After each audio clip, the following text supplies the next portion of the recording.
This week's video is inspired by our bishop and also by quite a few parishioners and the parents of parishioners in my life. A lot of times people come to me and they say, Father, I am tempted by, I am afflicted by pornography, and I don't know what to do.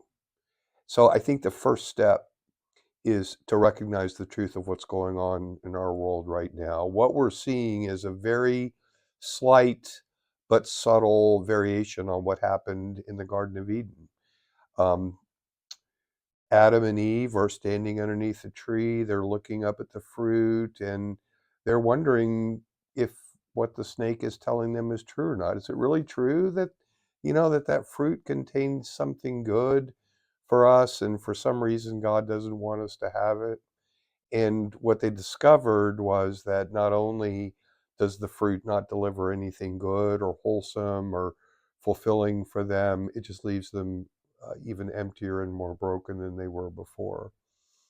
And the same thing is true today, that, as we're looking at the internet, we're looking at our phones or at our tablets or our computer, and we're looking at that link and thinking, I don't know, is there something good there for me? Maybe, I don't know. It could be.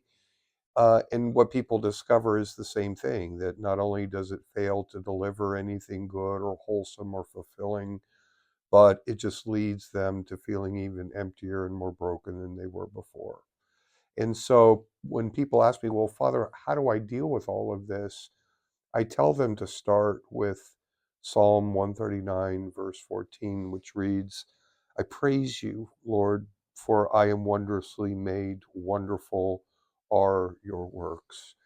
And what the psalmist is saying in that statement is the recognition that God has made each of us perfectly fit to live the life that he made us to live.